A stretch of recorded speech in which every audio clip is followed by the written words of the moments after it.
Having said that, Selva, YouTube again, for instance, the matter is sub judice. I would not get into, a threadbare discussion. The anti-Islam film, Innocence of Muslims, if you've seen it, it's blasphemous to the core. Scandalous, wounding religious sentiments. Despite being flagged as inappropriate by thousands and thousands of viewers, it continues to remain. Although the government has blocked many sites, it mutates like a virus.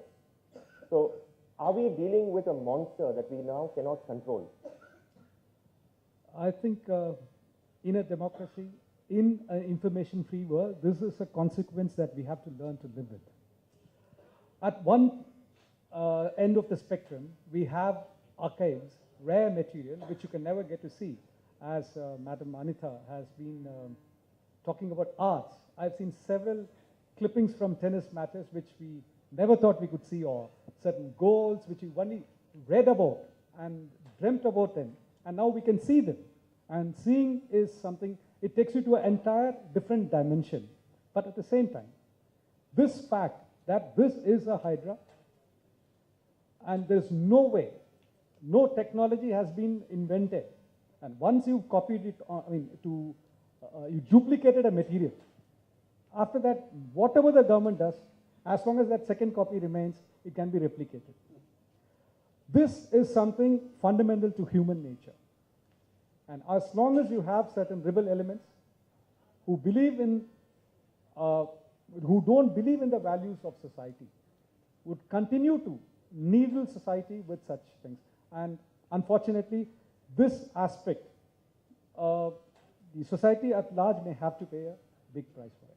I quite agree with you. Ravi, while it's good to celebrate the social media, all of us, most of us are on the social media, are beneficiaries of it, we are hooked onto it.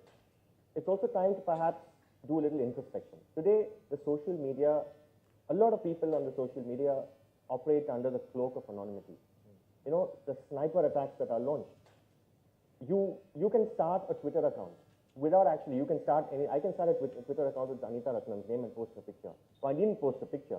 I can put a picture of a dog or a cat or a monkey. I can post some weird bio profile of myself and attack people. And if you have to really go after them, it's very difficult because Twitter Inc. is situated in California, no India office. If I have to sue somebody for defamation, I have to go get their IP address. It's a protracted struggle. Yeah, that's one of the big issues I have with it. I think, if you are going to take the time to say something, you really need to stand behind it and stand in front of it and be accountable and responsible. And that's one of the big issues I have with it.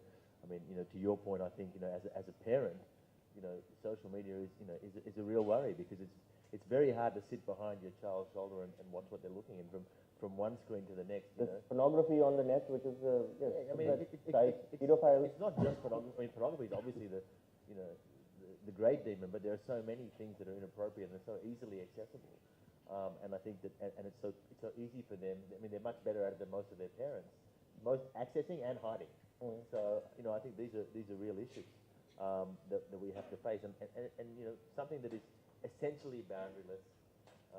It's very hard to implement that sort of accountability, and at least with what we all grew up with as far as mainstream media, newspapers, magazines, etc., there was a level of accountability at every level, and even if perhaps boundaries were crossed, you knew who to go to if you had an issue, and I think that's a problem. Mr. Varadharajen, immunity. I mean, at least a journalist, people would think at least twice before touching a journalist. But on the social media, you post something that could have jolly well been an editorial. Like, for instance, Shaheen Zada's wall post, timeline post on Facebook, was actually not very different from the ruling of the Kerala High Court on buns in 1997. The poor girl put something innocuous. She had the guts to stand up. She did not disrespect any leader, if you've seen the post. She merely said why she really questioned the shutdown of the entire city. And she was arrested. It's a different matter now that, the charges are being dropped, that the magistrate was transferred, that the police officials were suspended. Somebody, for liking that status also, I mean, today you have, 66A of the IT Act is such a draconian provision.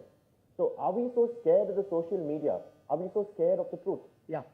So the question should be like this.